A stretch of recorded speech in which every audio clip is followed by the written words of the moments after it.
ಎಲ್ಲರಿಗೂ ನಮಸ್ಕಾರ. ನೋಡಿ, ತಪ್ಪು ಮಾಡೋದು ಸಹಜ ಅಲ್ವಾ? ನಾವೆಲ್ಲರೂ ಮಾಡ್ತೀವಿ.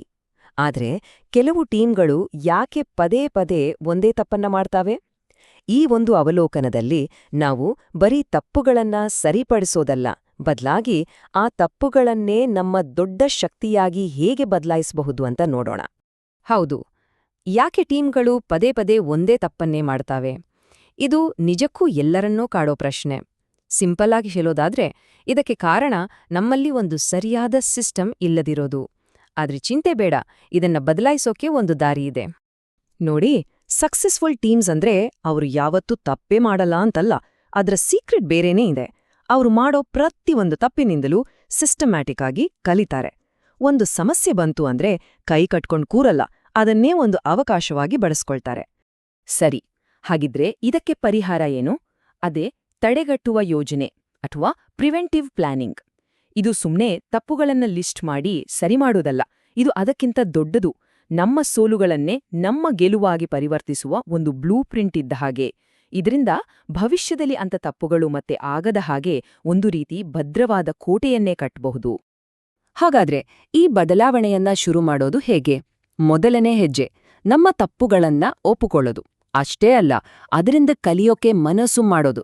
ಇದೇ ನಮ್ಮ ಬೆಳವಣಿಗೆಯ ಪಯಣದ ಫಸ್ಟ್ ಸ್ಟೆಪ್. ಓಕೆ, ತಪ್ಪುಗಳಿಂದ ಕಲಿಯೋದು ಅಂದ್ರೆ ಅದರ ರೂಟ್ ಕಾಸ್ ಏನು ಅಂತ ಹುಡ್ಕೋದು.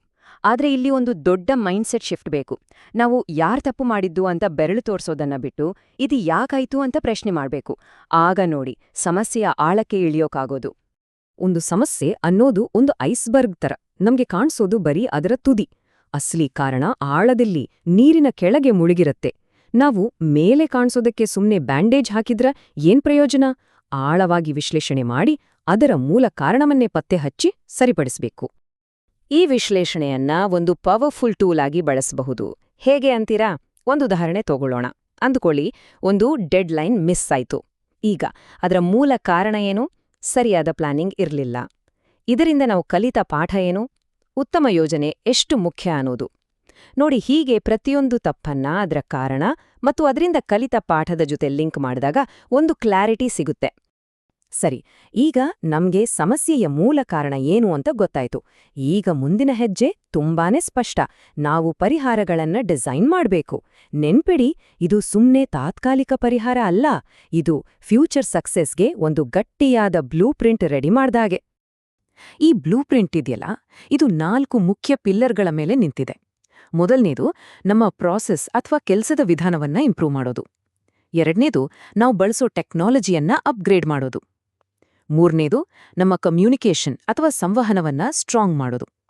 ಇನ್ನು ಕೊನೆಯದಾಗಿ ನಮ್ಮ ಟ್ರೈನಿಂಗ್ ಅಂದ್ರೆ ತರಬೇತಿಯನ್ನ ಹೆಚ್ಚಿಸೋದು. ಈ 4 ಸೇರಿದಾಗ ಒಂದು ಪಕ್ಕಾ ಸಿಸ್ಟಮ್ ರೆಡಿಯಾಗುತ್ತೆ. ಎಷ್ಟೇ ಒಳ್ಳೆ ಪ್ಲಾನ್ ಇದ್ರೂ ಅದು ಪೇಪರ್ ಮೇಲೆಯೇ ಇದ್ರೆ ಪ್ರಯೋಜನ ಇಲ್ವಾ ಅಲ್ವಾ? ಅದನ್ನ ಕಾರ್ಯರೂಪಕ್ಕೆ ತರಬೇಕು ಅಂದ್ರೆ ಪ್ರತಿಯೊಂದು ಆಕ್ಷನ್ಗೂ ಒಬ್ಬ ಜವಾಬ್ದಾರಿಯುತ ವ್ಯಕ್ತಿ ಇರಬೇಕು ಮತ್ತು ಒಂದು ಡೆಡ್ಲೈನ್ ಇರಬೇಕು. ಆಗ ಇದು ಬರೀ ಪ್ಲಾನ್ ಆಗಿ ಉಳಿಯಲ್ಲ, ಇದೊಂದು ಅಕೌಂಟಬಿಲಿಟಿ ಅಂದ್ರೆ ಹೊಣೆಗಾರಿಕೆಯ ಭರವಸೆಯಾಗಿಟ್ಟೆ. ನೋಡಿ, ಹೀಗೆ ಪ್ರತಿಯೊಂದು ಇಟ್ಟಿಗೆಯನ್ನ ಅಂದ್ರೆ ಪ್ರತಿಯೊಂದು ಆಕ್ಷನ್ನ ಜವಾಬ್ದಾರಿಯುತವಾಗಿ ಜೋಡಿಸ್ತಾ ಹೋದಾಗ ನಾವು ಕೇವಲ ಒಂದು ಪ್ಲಾನ್ ಅನ್ನ ಎಕ್ಸಿಕ್ಯೂಟ್ ಮಾಡ್ತಾ ಇಲ್ಲ, ಬದಲಿಗೆ ಭವಿಷ್ಯದಲ್ಲಿ ಎಂಥದ್ದೇ ಬಿರುಗಾಳಿ ಬಂದ್ರೂ ತಡೆಕೊಳ್ಳಬಲ್ಲ ಒಂದು ಗಟ್ಟಿಯಾದ ಸಿಸ್ಟಮ್ ಅನ್ನೇ ಕಟ್ತಾ ಇದ್ದೀವಿ. ಒಂದು ಸ್ಟ್ರಾಂಗ್ ಸಿಸ್ಟಮ್ ಅಂದ್ರೆ ಸಮಸ್ಯೆ ಬಂದ ಮೇಲೆ ರಿಯಾಕ್ಟ್ ಮಾಡೋದಲ್ಲ, ಅದು ಸಮಸ್ಯೆ ಬರೋ ಮುಂಚೆನೇ ವಾರ್ನಿಂಗ್ ಕೊಡುತ್ತೆ. ಇದನ್ನೇ ಅರ್ಲಿ ವಾರ್ನಿಂಗ್ ಇಂಡಿಕೇಟರ್ಸ್ ಅಂತ ಕರೆಯೋದು. ಇವು ಒಂದ್ ರೀತಿ ವೆದರ್ ಫೋರ್ಕಾಸ್ಟ್ ತರ, ಬಿರುಗಾಳಿ ಬರೋಕ್ಕೂ ಮುಂಚೆನೇ ನಮ್ಗೆ ಎಚ್ಚರಿಕೆ ಕೊಡುತ್ತೆ. ಇದರ ಪರಿಣಾಮ ಹೇಗಿರುತ್ತೆ ಅಂತ ನೋಡೋಣ. ಮೊದಲು ಪರಿಸ್ಥಿತಿ ಗೊಂದಲಮಯವಾಗಿತ್ತು. ದಾರಿನೇ ಸರಿಯಾಗಿ ಕಾಣಿಸ್ತಿರ್ಲಿಲ್ಲ. ಯಾರು ಜವಾಬ್ದಾರರು, ಏನ್ ಮಾಡ್ಬೇಕು ಅನ್ನೋ ಕ್ಲಾರಿಟಿನೇ ಇರ್ಲಿಲ್ಲ. ಆದ್ರೆ ಈ ಹೊಸ ಸಿಸ್ಟಮ್ ಬಂದ್ಮೇ ಆ ಗೊಂದಲದ ದಾರಿ ಈಗ ಒಂದು ಕ್ಲಿಯರ್ ಆದ ಫಾಸ್ಟ್ ಹೈವೇ ಆಗಿ ಬದಲಾಗಿದೆ. ಪ್ರತಿಯೊಂದು ಸ್ಟೆಪ್, ಅದರ ಓನರ್ ಯಾರು ಮತ್ತು ಡೆಡ್ಲೈನ್ ಏನು ಅನ್ನೋದು ಪಕ್ಕಾ ಗೊತ್ತಿರುತ್ತೆ. ಒಂದು ಸೂಪರ್ ಸಿಸ್ಟಮ್ ರೆಡಿ ಮಾಡಿದ್ರೆ ಸಾಕಾಗಲ್ಲ, ಅದನ್ನ ಬಳಸೋ ಟೀಮ್ನ ಪ್ರತಿಯೊಬ್ರಿಗೂ ಅದ್ರ ಬಗ್ಗೆ ಸರಿಯಾಗಿ ಗೊತ್ತಿರ್ಬೇಕಲ್ವಾ? ಅದಕ್ಕೇನೆ ಟ್ರೈನಿಂಗ್ ತುಂಬಾ ಮುಖ್ಯ. ಇದು ಎಲ್ರೂ ಒಂದೇ ದಾರಿಲಿ, ಒಂದೇ ಗುರಿಯ ಕಡೆಗೆ ಹೋಗೋ ಹಾಗೆ ನೋಡ್ಕೊಳ್ಳುತ್ತೆ. ಸರಿ, ನಾವು ಒಂದು ಸ್ಟ್ರಾಂಗ್ ಸಿಸ್ಟಮ್ ಅನ್ನ ಕಟ್ವಿ. ಆದ್ರೆ ಅದನ್ನ ಹಾಗೆಯೇ ಜೀವಂತವಾಗಿ ಇಡೋದು ಹೇಗೆ? ಇದು ನಮ್ಮ ಈ ಪ್ರಯಾಣದ ಕೊನೆಯ ಮತ್ತು ಅಷ್ಟೇ ಇಂಪಾರ್ಟೆಂಟ್ ಸ್ಟೆಪ್. ಅದೇ ನಿರಂತರ ಸುಧಾರಣೆ ಅಥವಾ ಕಂಟಿನ್ಯೂಸ್ ಇಂಪ್ರೂವ್ಮೆಂಟ್.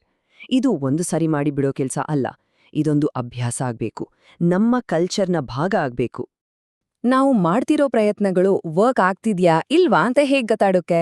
ಅದಕ್ಕೆ ಹೆಲ್ಪ್ ಮಾಡೋದೇ ಈ ಕೀ ಪರ್ಫಾರ್ಮೆನ್ಸ್ ಇಂಡಿಕೇಟರ್ಸ್ ಅಥವಾ KPIs. ಉದಾಹರಣೆಗೆ ಇಲ್ ನೋಡಿ, 70% ಆಕ್ಷನ್ಗಳು ಸರಿಯಾದ ಟ್ರ್ಯಾಕ್ನಲ್ಲಿವೆ, ಆದ್ರೆ 10% ದಾರಿ ತಪ್ಪಿವೆ. ಇದನ್ನ ನೋಡಿ ಗಾಬರಿಯಾಗ್ಬೇಕಿಲ್ಲ, ಯಾಕಂದ್ರೆ ಇದು ಸಮಸ್ಯೆಯಲ್ಲ, ಇದೊಂದು ಅವಕಾಶ. ಈಗ ನಮ್ಗೆ ಬೇಗನೆ ಗೊತ್ತಾಗಿದೆ, ಸೊ ಬೇಗ ಸರಿಪಡಿಸ್ಬೋದು. ಈ ನಿರಂತರ ಸುಧಾರಣೆ ಅನ್ನೋದು ಒಂದು ಚಕ್ರದ ಹಾಗೆ, ಇದು ಸದಾ ತಿರುಗುತ್ತಲೇ ಇರಬೇಕು. ನಾವು ಕಂಟಿನ್ಯೂಸ್ ಆಗಿ ಫೀಡ್ಬ್ಯಾಕ್ ತಗೊಳ್ತೀವಿ, ರೆಗ್ಯುಲರ್ ಆಗಿ ಮೀಟಿಂಗ್ ಮಾಡಿ ಚರ್ಚೆ ಮಾಡ್ತೀವಿ, ನಮ್ಮ ಸಕ್ಸಸ್ ಅನ್ನು ಸೆಲೆಬ್ರೇಟ್ ಮಾಡ್ತೀವಿ ಮತ್ತು ಲೀಡರ್ಶಿಪ್ ಸಪೋರ್ಟ್ನಿಂದ ಹೊಸ ಇಂಪ್ರೂವ್ಮೆಂಟ್ಸ್ಗಳಿಗೆ ಕೈ ಹಾಕ್ತೀವಿ. ಈ ಚಕ್ರ ನಿಂತ್ಹೋಯ್ತು ಅಂದ್ರೆ ನಮ್ಮ ಗ್ರೋತ್ ಕೂಡ ಅಲ್ಲೇ ನಿಲ್ಲುತ್ತೆ. ಹಾಗಾದ್ರೆ ಕೊನೆಯದಾಗಿ ನಾವು ನಮಗೆ ಕೇಳ್ಕೊಳ್ಬೇಕಾದ ಪ್ರಶ್ನೆ ಒಂದೇ: ನಾವು ಬರೀ ತಪ್ಪುಗಳನ್ನ ಸರಿ ಮಾಡ್ತಾ ಇದೀವಾ, ಅಥವಾ ನಿಜವಾಗ್ಲೂ ರಿಸ್ಕ್ ಕಡಿಮೆ ಮಾಡಿ ಈ ನಿರಂತರ ಸುಧಾರಣೆಯ ಕಲ್ಚರನ್ನ ನಮ್ಮ ಸಂಸ್ಥೆಯ ಒಂದು ಭಾಗವಾಗಿ ಮಾಡಿದೀವಾ? ಈ ಪ್ರಶ್ನೆಗೆ ಸಿಗೋ ಉತ್ತರನೇ ನಮ್ಮ ಮುಂದಿನ ಯಶಸ್ಸನ್ನ ನಿರ್ಧಾರ ಮಾಡುತ್ತೆ.